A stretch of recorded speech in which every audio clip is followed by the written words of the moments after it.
all good. Oh, I think it's the one I folded up out there before. it's probably out there. Yeah. Whatever.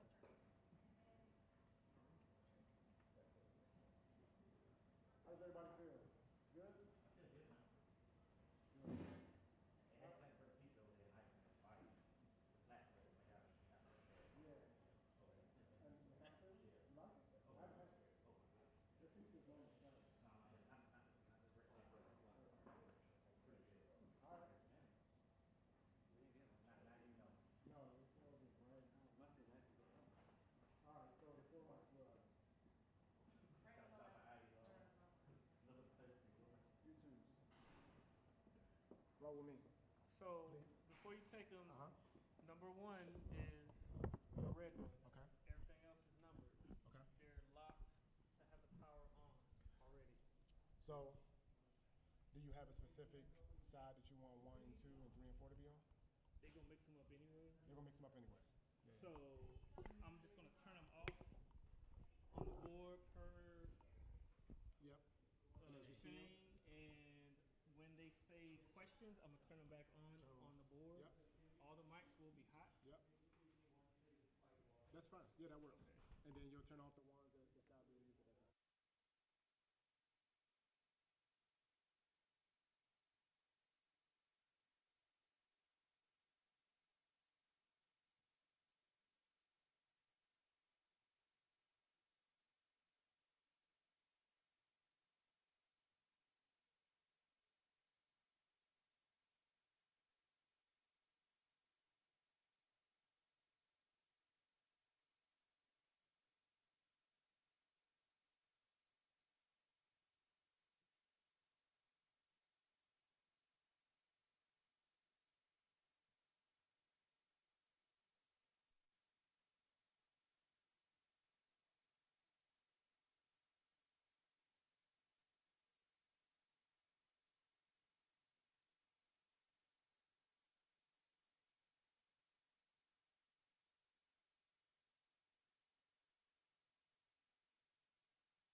Check 1 2. Check 1 2.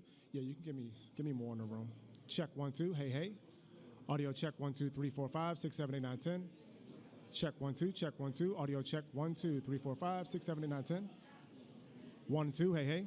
Check 1 2. Hey hey. Last audio check for press.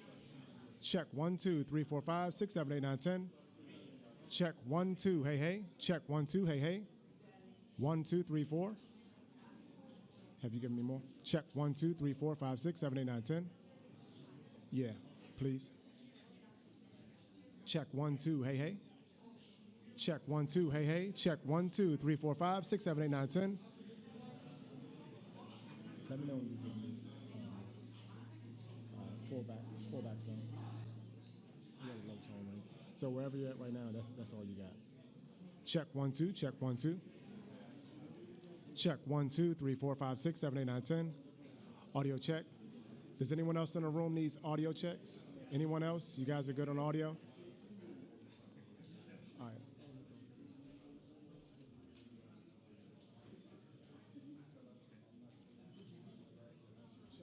Check 1 2 3 4 5 6. Check 1 2. Hey hey. Check 1 2 3 4 5 6. Check 1 2. Hey hey. Audio check 1 2 3 4 5 6 7 8 9 10.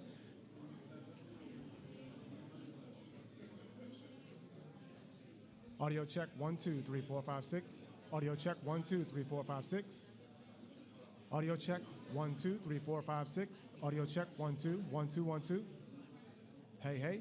Audio check 1 2 1 2. All right. Check 1 2.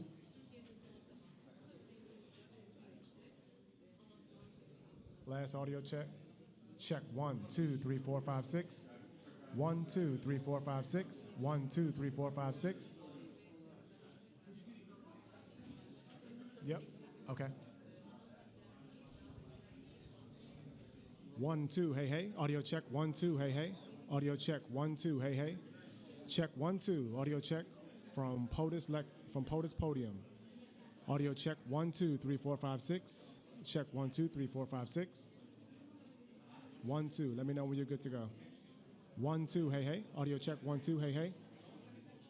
Check 1 2. Hey hey. Audio check 1 2 3 4 5 6. Check 1 2 1 2 1 2.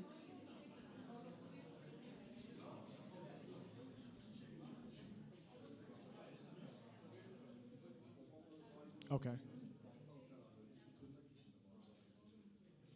Check 1 2. All right.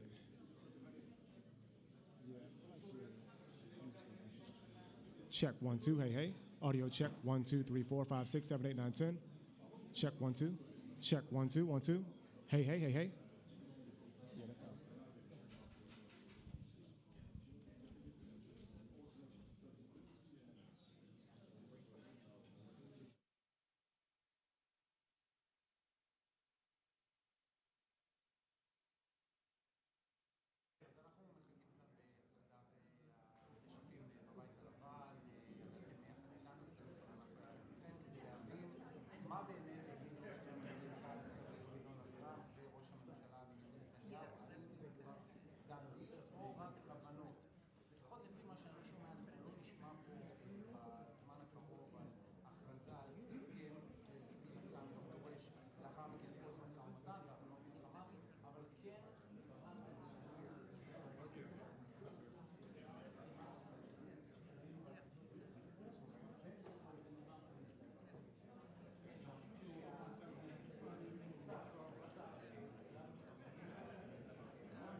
talk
Bush gets elected Tuesday, November 2004. Right.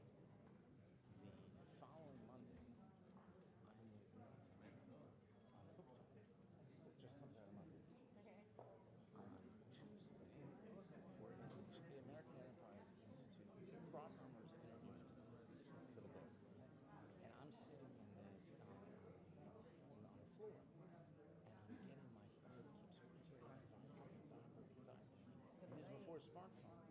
And I'm thinking, after about 6 times, something must happen to a member of the family. So I step outside. And I said, "Fine." I said, "This is the White House. We'd like for you and Minister Shemansky to come and see the president." And my immediate response on Thursday, Wait, what day of the week was it? Tuesday, they called. And they said Thursday, the next 2 days later, they want you to be there Tuesday. It was like the next day or the day after that. We'd like the president would like to meet you and Milton Shemansky at 11 o'clock on Thursday. I said, my immediate response is almost joke. I said, "No, I can't do it. We have the Pope and one, we're not going to be able to work it, right?" And then they said, "No, this is really the White House." It was 2 o'clock, so 2 o'clock, the president wants to. I said, "We got the Pope at 3, we can't work it." And they say it again. I said, "Well, we got the Dalai Lama at 1, we got the Pope at 3, we're not going to be able to fit him in." He goes, "Would you like to call back?" And people don't believe it. And I look at my phone, and the phone only says 202. No, it has no, I think at 202. So I said,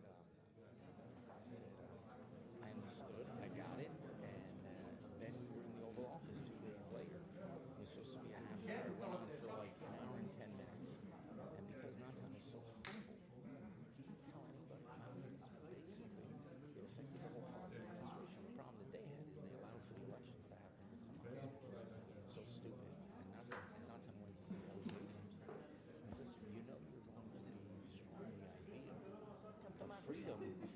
without it ever being charged, because you're Russian to have an election." Who said that? Anyway. Well, it's because they simplify the whole concept of democracy. Purple fingers, yeah, exactly.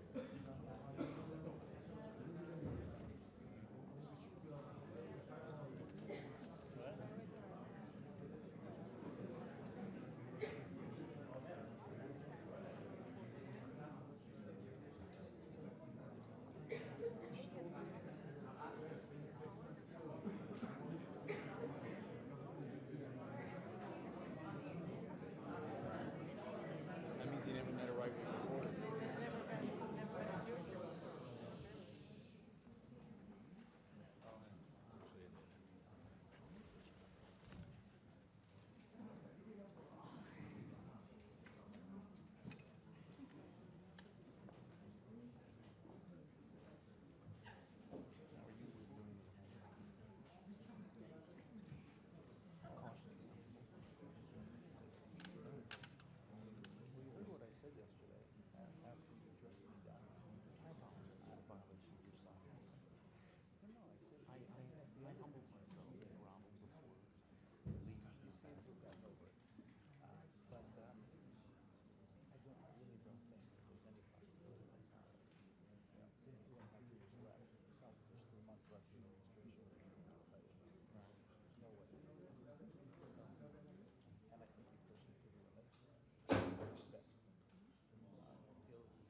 Okay, have you let the home audience join up?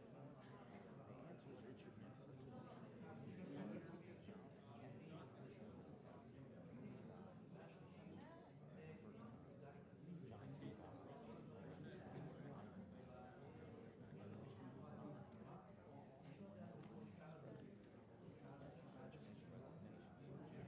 They're listening to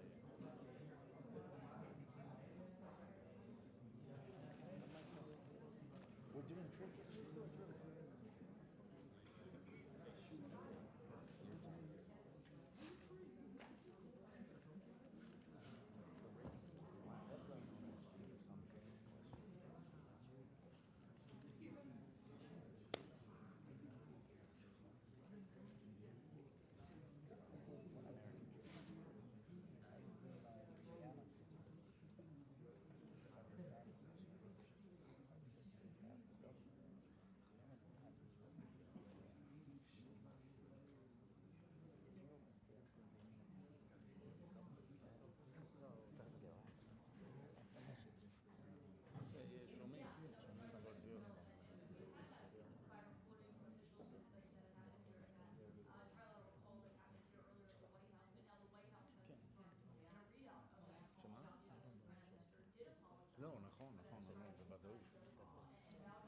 Ladies and gentlemen, the President of the United States and the Prime Minister of the State of Israel.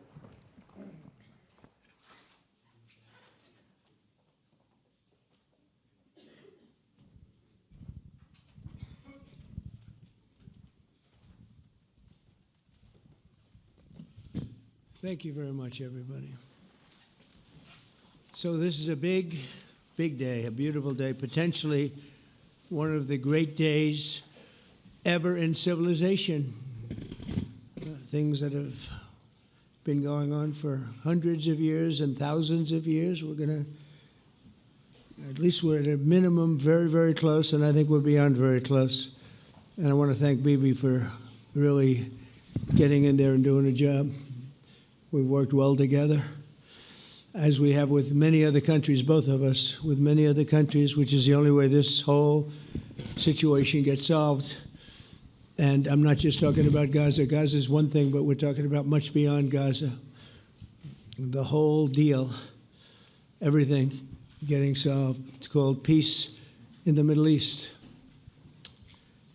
So today is a historic day for peace, and Prime Minister Netanyahu and I have just concluded an important meeting on many vital issues, including Iran, trade, the expansion of the Abraham Accords, and most importantly, we discussed how to end the war in Gaza, but it's just a part of the bigger picture, which is peace in the Middle East, and let's call it eternal peace in the Middle East. So this is far more than anybody expected, but the level of support that I've had from the nations in the Middle East and surrounding Israel and neighbors of Israel has been incredible, incredible. Every single one of them. This afternoon, after extensive consultation with our friends and partners throughout the region, I'm formally releasing our principles for peace, which people have really liked, I must say. And these are done, not just routinely done, these are done with total consideration and working with the nations that we're talking about. All of these nations have made contributions to those suggestions. I want to thank the leaders of many Arab and Muslim nations for their tremendous support in developing the proposal, along with many of our allies in Europe. Europe has been very much involved, and as I was called by many of the European leaders, most of them saying, is this true? Are you really doing peace in the Middle East. This is the most incredible thing we've heard. Some think it's the biggest thing they've ever heard. They called just to find out, was it just a rumor or is it actually done? And then they said, have you spoken to the Arab leaders? Have you spoken to all of the other leaders that we have to get? A lot of people involved in this one. I also want to thank Prime Minister Netanyahu for agreeing to the plan and for trusting that if we work together, we can bring an end to the death and destruction that we've seen for so many years, decades, even centuries, and begin a new chapter of security, peace, and prosperity for the entire region. And I want to just say that my meetings and dialogue that we had with so many countries, Saudi Arabia as an example, the king is a phenomenal person. The Emir of Qatar, he's incredible people. UAE, and that's MBZ and ABZ. We're totally involved. These are the people that we've been dealing with and who've been actually very much involved in this negotiation, giving us ideas, things they can live with, things they can't live with. Pretty complex. I mean, after 2,000, 3,000 years, whatever it is, I guess it's got to be a little complex, or it would have been done a long time ago. The King of Jordan was with us, as you know, in the United Nations. The President of Turkey, President Erdogan, is a friend of mine, a strong man, but a good man. President of Indonesia, somebody who's an amazing leader, Prabowo. He is an amazing leader and respected by everybody. He was in the room with us. We were together with most of these people that I'm mentioning. Others were by phone or the next day. The Prime Minister and the Field Marshal of Pakistan, they were with us right from the beginning. Incredible. In fact, they just put out a statement that they fully believe in this pact.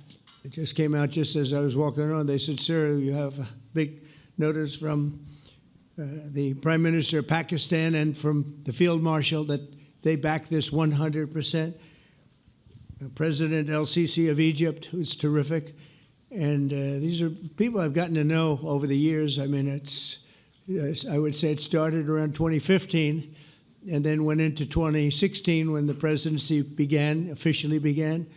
But I've known him actually for a long time, and there are many cases really great men. I can't say in all cases, but I will tell you in many cases they're great men and some great women too. They tend to be mostly men, however, I will say that.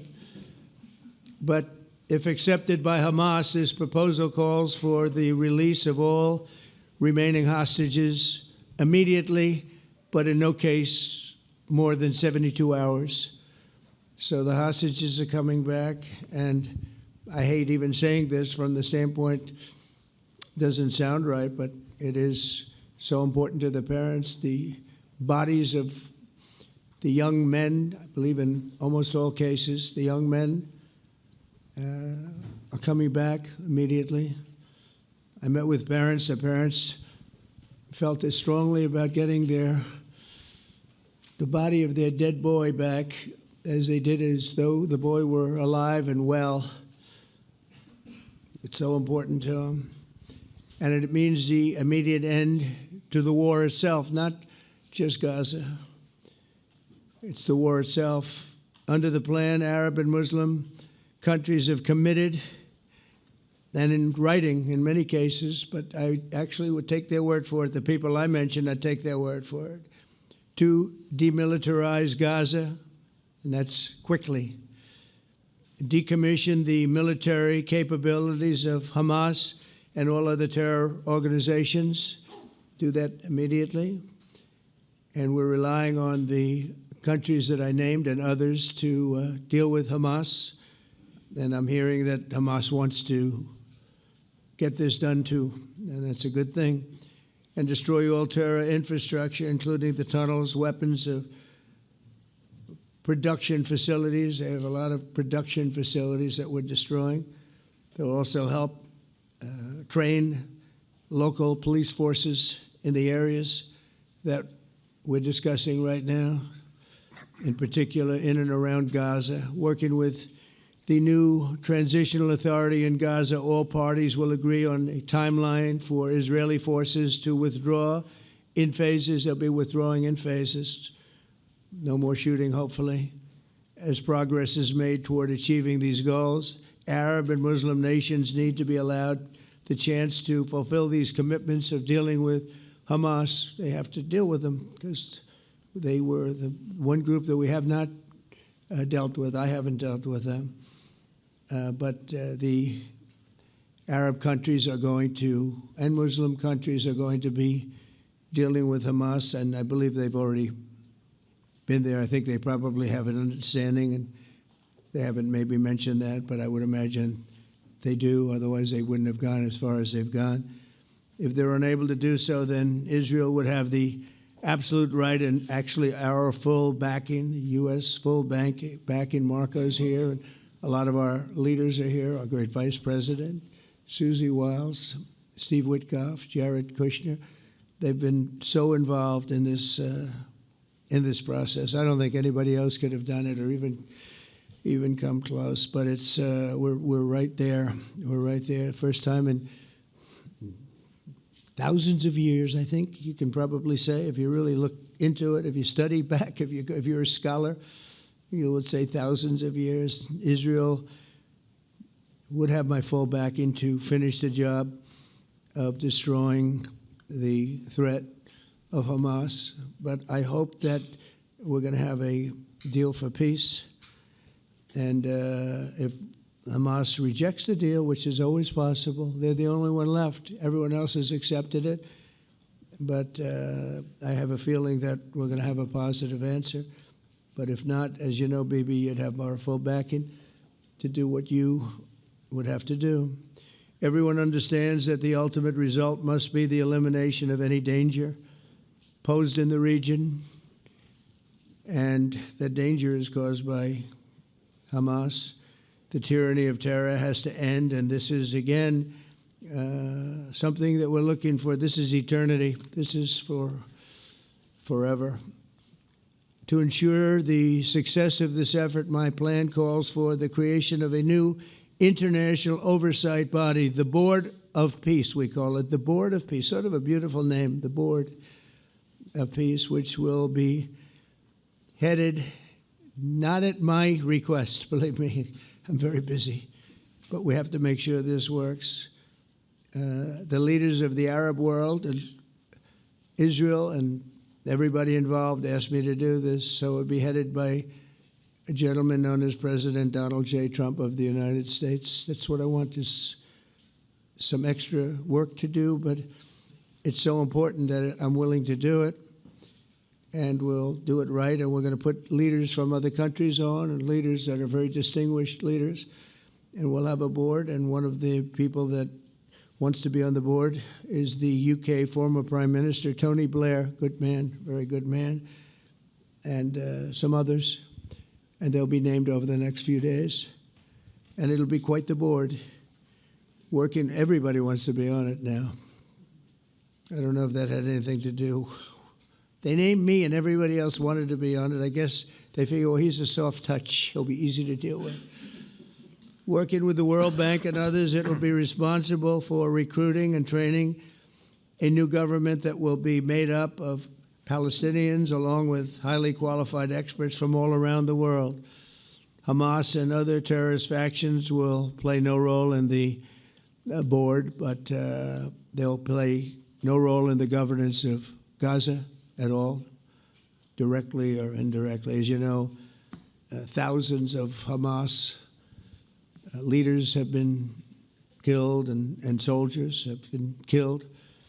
And we can never forget October 7th, but thousands have paid the price for that.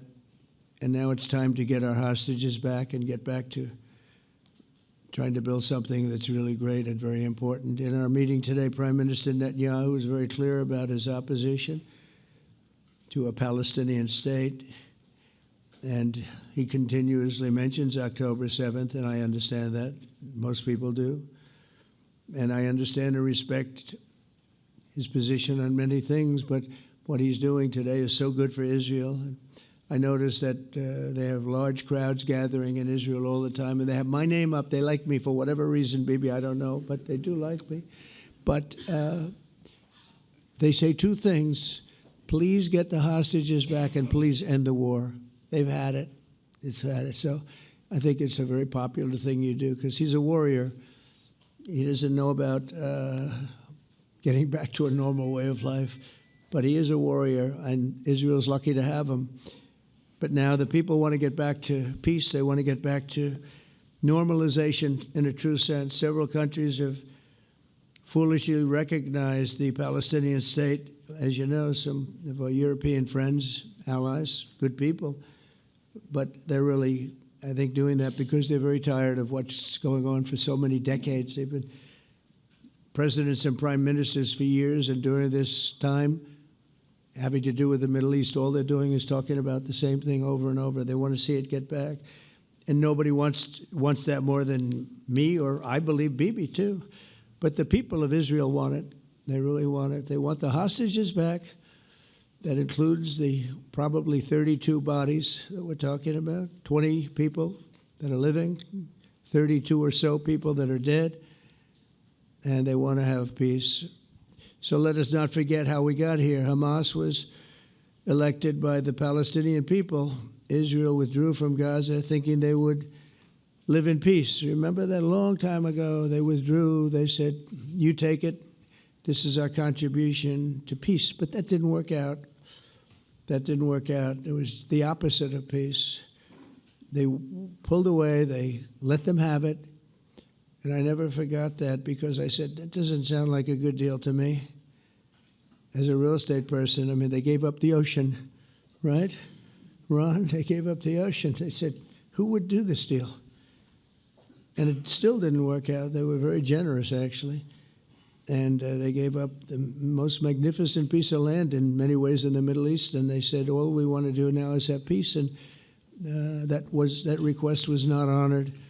Instead of building a better life for the Palestinians, Hamas diverted resources to build over 400 miles of tunnels and terror infrastructure, rocket production facilities, and hid their military command posts and launch sites in hospitals, schools, and mosques. So if you went after them, you'd be after them, and you wouldn't even realize you ended up knocking out a hospital or school or a mosque. A terrible thing, terrible, terrible way to have to fight. No fight is good, but that's a real bad one. So there are many Palestinians who wish to live in peace. Many, many, many. I've seen so many of them. And they have support. And I challenge the Palestinians to take responsibility for their destiny, because that's what we're giving them. We're giving them responsibility for their destiny, fully condemn and prohibit terrorism and earn their way to a brighter future. They don't want the life that they've had. They've had a rough life with Hamas. If the Palestinian Authority does not complete the reforms that I laid out in my vision for peace in 2020, they'll have only themselves to blame. We're giving them an amazing footprint, and they have amazing support from the leaders of the Arab world and the Muslim world, the great leaders. These are great leaders. These are unbelievable leaders that have built great countries and very wealthy countries. What the future holds for the Palestinians, no one really knows, but the plan that we put forward today is focused on ending the war immediately, getting all of our hostages back, getting everything back. Hard to believe when you even say it, and creating conditions for durable Israeli security and Palestinian success. Israeli security is going to be involved. We're going to help you. We'll be there with you in terms of helping with security. We want to make sure it works. We just want to make sure it works. There shouldn't be a shot fired. Now, there will be, I guess, because that's the way it seems to be, but there shouldn't have to be within a few days. There shouldn't have to be a shot fired. And maybe for eternity. Wouldn't that be nice? I hope it's true. I can tell you the leadership of that region feels that there's a good chance of it being true. So this will lead to this agreement that we're talking about will lead to a sustainable, long-term peace. No president in history has been a greater friend of the state of Israel than I have, in addition to negotiating the Abraham Accords. I like to say it that way because the real people, that's what they call Abraham. I would say Abraham, but it's so much nicer when you say Abraham. So much more elegant. But the Abraham Accords, they were amazing. Jared, you did that along with your group of geniuses, and nobody thought that could be done. We have 4 countries, and Sleepy Joe Biden didn't do a thing. He didn't even know what the hell they were. He should have had them fold up. But I think this will also lead to packing them. And who knows, maybe even Iran can get in there. I hope, we hope we're going to be able to get along with Iran. I think they're going to be open to it. I really believe that. But they could be a member. I long ago said, I'll bet you at some point Iran will be a member of the Accords. And little did I realize it was going to take this turn. That was some turn we did with the B-2s. But I think they might very well be there because it's a great thing for them economically. I recognize the eternal capital of Israel. I opened the American embassy in Jerusalem. That was something that everyone said would never be done, could never be done. Virtually every president for many, many years, for decades, would campaign on making Jerusalem the capital of Israel. They campaigned on it over and over. Is that right, Steve? Is that right? Everyone, and when they got to it, and I understand why now, because it was so. When I got to office, I campaigned on it too. I said, we're going to make it. And then I'd get calls from the leaders of various countries saying, please don't do it. Please don't do it. It'll end the whole world. Please don't do it. And finally, I just didn't say anything, and I did it. People were calling me before I did it because they heard I was going to do it. And leaders of countries were calling me. And I think it was on a Thursday that I did it. And they'd call me Monday, Tuesday, Wednesday, 3-4 times a day, and I said, tell them I'll call them back on Friday. And I announced it on Thursday, and I called them back, the biggest people in the world, and they said, you've done it. I said, done what? You've made the capital of Israel, Jerusalem, and we wanted to talk yet. I wish you called me a little sooner. Maybe I could have done something about it. So that was a lot easier than getting into an argument, because I knew what they were calling about. And you know what? It turned out to be amazing. Everybody thought it was going to lead to the end of the world, right? The end of the world, Ron, that's what they said. It didn't lead to anything. It just led to something that I promised, and something that was very, very popular for Jewish people and a lot of other people, too. I recognize Israeli sovereignty over the Golan Heights, and I cut taxpayer funding to the corrupt United Nations Relief and Works Agency. And United Nations was interesting because, as you know, a few days ago, they introduced me. Ladies and gentlemen, the President of the United States. I'm looking at my teleprompter, and the thing was dead, stone cold, dead. The thing's up here. I have a long, beautiful speech to make. I'm back 30 feet back, and I'm saying, they're introducing me. There's nothing on my teleprompter. So, but I made a speech. I actually got good marks. You think Biden could have done that? I don't think so. I don't think he could have done that. I don't think too many people could have done it. But actually, it was actually more of a speech from my heart, if you want to know the truth. I think it was maybe better in certain ways because it was from the heart. It has to be from the heart. Otherwise, you're in big trouble. But I cut taxpayer funding for that very corrupt United Nations Relief and Works Agency, and nobody thought that would be done, and withdrew from the horrible Iran nuclear deal that was imposed upon Israel by Barack Hussein Obama and Biden. And I don't think Biden knew anything about it, though. I don't think he knows anything about it now, actually, if you ask him. He'd say, what is that? And we obliterated Iran's nuclear enrichment capacity, making it impossible for them to have a nuclear weapon, which they would have had probably in about 2 months from that. But I've never asked Israel to compromise its security, but we had big, strong talk. Nobody's been better to Israel. No president's been better to Israel than Donald Trump. But we had a long, strong talk, Bibi and I, and he understands it's time. It's time. History has shown, and the people of Israel want it. And the people of the Middle East want it. The people of enemies of Israel want it, but they don't have really too many enemies right now. And you know what?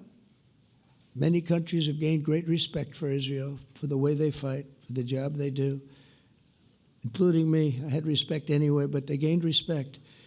History has shown us that those who have relations with Israel have thrived, while those who have devoted resources and attention toward the destruction and even annihilation of Israel have languished.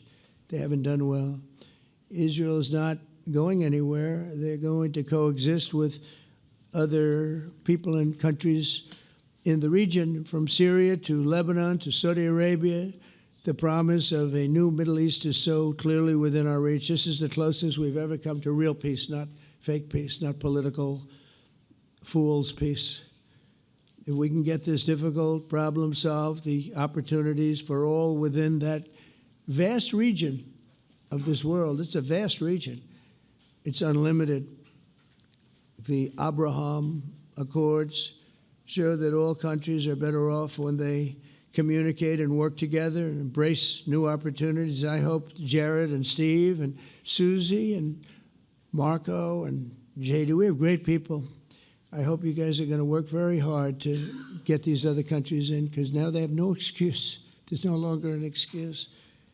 They were somewhere hesitant. And I tell you, the 4 countries that went in, I give them tremendous credit, and it's worked out incredibly well for them. In the same spirit, I'm pleased to report that earlier today we took another important step toward greater understanding in the region. A short time ago, we had a historic phone call in the Oval Office with Prime Minister Tani, who's really a great person. So we had a great talk, and I was on the phone, and Bibi was talking. Prime Minister Al-Thani was of Qatar. They really had a heart-to-heart conversation. It was a great conversation, I thought. It was productive. It was everything that you need to have something turn out to be successful. And I want to thank Bibi, and I want to thank the Prime Minister. It was fantastic. We agreed to launch a formal trilateral mechanism between Israel, Qatar, and the United States to begin a dialogue to enhance mutual security, correct misperceptions, and avoid future misgivings. And I want to thank Qatar, its leadership, and the Emir. He's a fantastic person. I think, I'm going to be his public relations man because I know him differently than a lot of people know him. But he wants peace. He wants to see peace. And his people, and they really acknowledge the critical role that they've played as mediator. And again, we're not quite finished. We have to get Hamas, but I think they're going to be able to do that. So now it's time for Hamas to accept the terms of the plan that we've put forward today. And again, this is a different Hamas than we were dealing with, because I guess over 20,000 have been killed. Their leadership has been killed 3 times over. So you're really dealing with different people than we've been dealing with over the last 4 years, 5 years. Everyone has done their part and come to the table in good faith. Our Arab and Muslim partners are fully prepared to step up and fulfill their commitments for the benefit of the people of Gaza and the entire region. They're willing to step up and do a lot. They really are. There are a lot of good people involved. Everybody who wants to see an end to the violence and destruction should be united in calling for Hamas to accept the extremely fair proposal so that we can end the war and get us back our hostages right now and have everlasting peace. And I look forward to having relationships with everyone. As the chairman of the board, I'll be involved, and we'll have meetings with some very smart people that'll be working over there to make sure that we haven't just been wasting time with an agreement that doesn't get done. The task of building peace will not be easy. There are some of the hardest problems in the world to solve, and that's why it's been going on for so many centuries. But too many lives are at stake not to try, and this is more than a try. I mean, I think this is something that gets done when you have virtually every country, and these are powerful countries that have a lot of money, and the money can make things happen. A lot of countries try, and they don't have any money. These are very rich countries that can make things happen. So together we'll forge a much safer and more hopeful future for everybody. including Israel.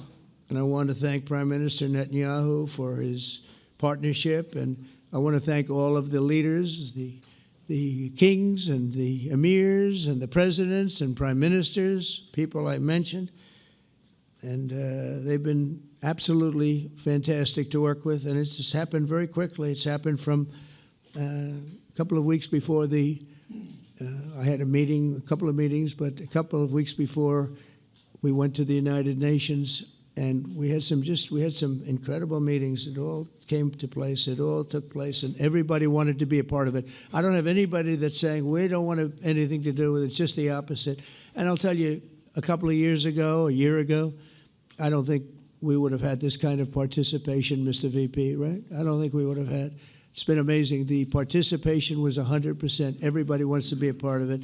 And everybody, those very strong countries, everybody wants it to work. So, Bibi, congratulations on this. I think this will be your crowning achievement, frankly. If this all works out, we think it will. It's going to be your crowning achievement. And I want to thank you very much for being here. Thank you. Please. Thank you. Thank you. Mr. President, first I want to thank you for graciously hosting me once again in the White House. And second, I want to thank you for your friendship and for your leadership.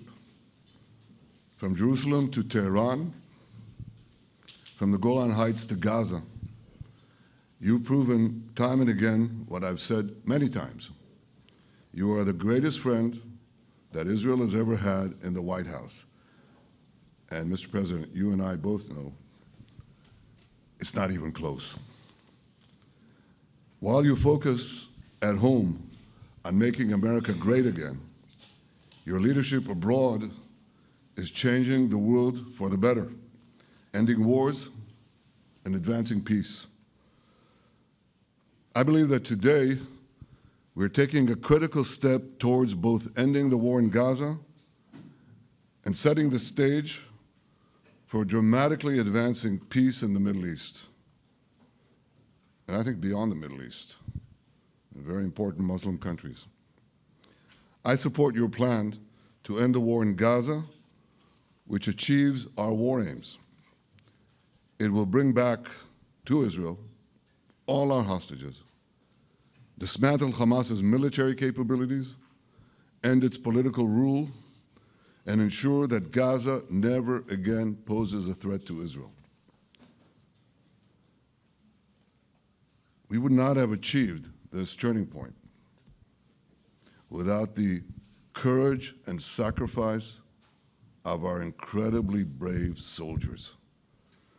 They fight like lions to defend the people of Israel, and they serve on the front line in the war between civilization and barbarism. Mr. President, when our two countries stand shoulder to shoulder, we achieve the impossible. Just a few months ago, in Operation Rising Lion and Operation Midnight Hammer, we struck a decisive blow against Iran's nuclear and ballistic missile program. Your bold decision to send those B-2s made the region safer and the world safer. Now, under your leadership, we're taking the next step to win the war and expand the peace. Your plan is consistent with the 5 principles my government set for the end of the war and the day after Hamas. Everybody asks, what is your plan for the day after Hamas? Here's our plan. Passed it in the cabinet. All our hostages, both those who are alive and those who died, all of them will return home immediately. Hamas will be disarmed. Gaza will be demilitarized. Israel will retain security responsibility, including a security perimeter for the foreseeable future. And lastly, Gaza will have a peaceful civilian administration that is run neither by Hamas nor by the Palestinian Authority. If Hamas agrees to your plan, Mr. President, the first step will be a modest withdrawal followed by the release of all our hostages within 72 hours. The next step will be the establishment of an international body charged with fully disarming Hamas and demilitarizing Gaza. I appreciate your willingness to lead the body, Mr. President. I really appreciate it because you have a lot of things to do, and this is important. And it reflects the confidence that this will give everyone, that things will be followed up on all the commitments made. The fact that you're taking this on, I think, helps a lot to make sure that everything flows in the direction that we want. Now, if this international body succeeds, we will have permanently ended the war. Israel will conduct further withdrawals linked to the extent of disarmament and demilitarization, but will remain in the security perimeter for the foreseeable future. I think we should understand that we're giving everybody a chance to have this done peacefully, something that will achieve all our war objectives without any further bloodshed. But if Hamas rejects your plan, Mr. President, or if they supposedly accept it and then basically do everything to counter it, then Israel will finish the job by itself. This can be done the easy way, or it can be done the hard way, but it will be done. We prefer the easy way, but it has to be done. All these goals must be achieved because we didn't fight this horrible fight, sacrifice the finest of our young men to have Hamas stay in Gaza and threaten us again and again and again with these horrific massacres.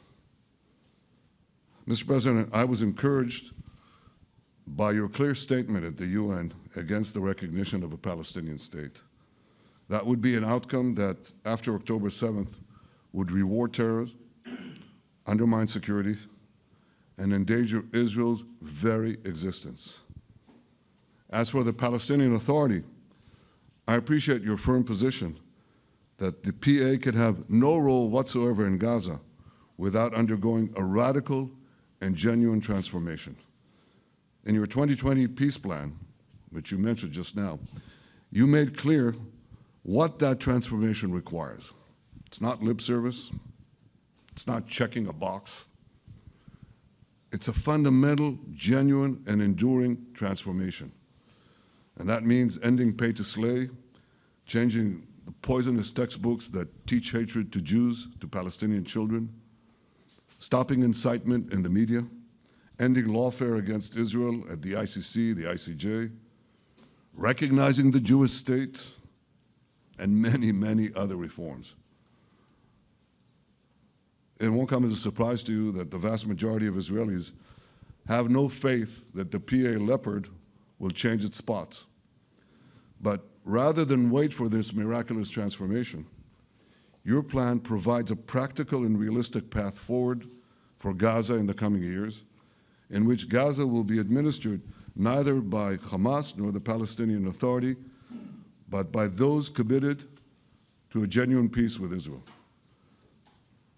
I think this can be not only a new beginning for Gaza, I think it can be a new beginning for the entire region.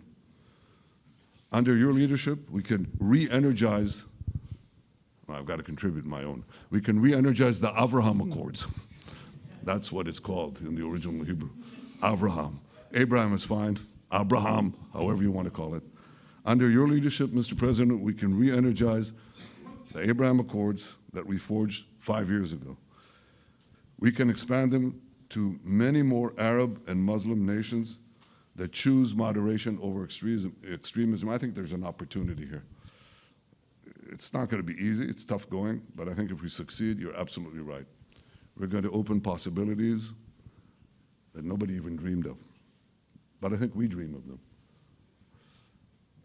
As you've told me, Mr. President, and you've told the world many, many times, you said, remember October 7th. Remember October 7th. And we do. We will never forget the horrors of October 7th. and we will do whatever is necessary to make sure they don't happen again. Since October 7th, Israel's enemies have learned a hard truth. Those who attack us pay a heavy price, but those who partner with us advance progress and security for their peoples. President Trump just said it. It's also in the Bible. It says, those who will bless you will be blessed, and those who will curse you will be cursed. And that's actually what is happening. We want the blessings. I think we've done a lot in the past 2 years to end the curse. We're not finished, but we've done a lot. And we've done a lot together to end the curse. I want to thank your entire team for their efforts to get to this point. I especially want to thank Steve Witkoff and Jared Kushner for their indefatigable work to bring Israel and Arab states in the region closer together. I am deeply grateful to both of them for their work. We had a phone call today just to make it clear. I said to the Prime Minister of Qatar, Israel was targeting terrorists, wasn't targeting Qatar. And of course, we regretted the loss of the Qatari citizen, wasn't our target. And I very much appreciate President Trump's proposal to have a trilateral body, the United States, Israel, and Qatar, to work out respective grievances. There are quite a few. But if we could try to mitigate them or put it on a different footing, I think that'll be good for everyone. Above all the people, the fine team, and many helpers who've done this, I want to thank you, Mr. President. History has already shown that under your leadership, Israel and America can change the face of the Middle East. And today I'm hopeful that your plan to end the war in Gaza will do so again and do so soon. It will free our hostages, end Hamas's tyranny in Gaza, and enable a more secure and prosperous future for the peoples of our region. Thank you, Mr. President. May God bless America. May God bless Israel. May God bless the indispensable alliance between our countries.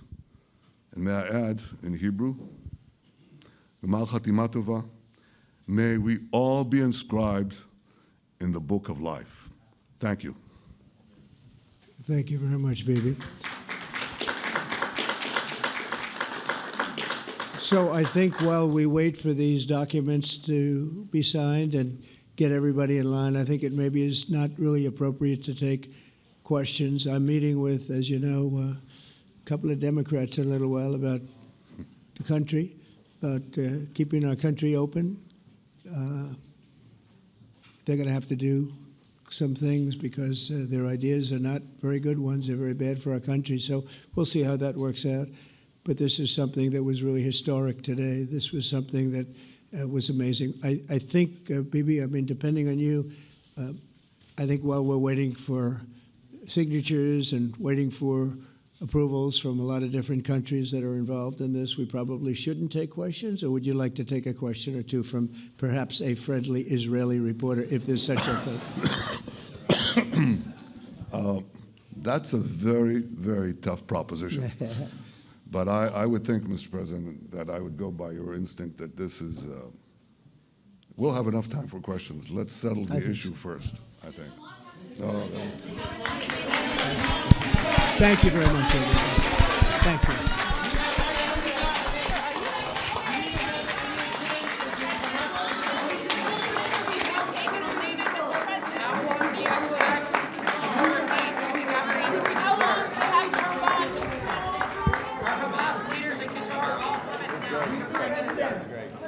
I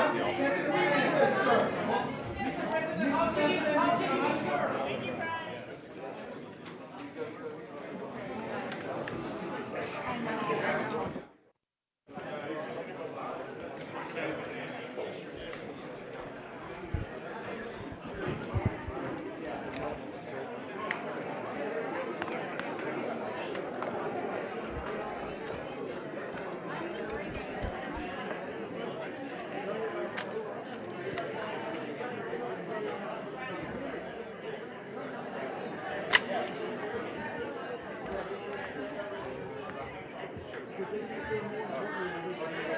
That's why they keep that television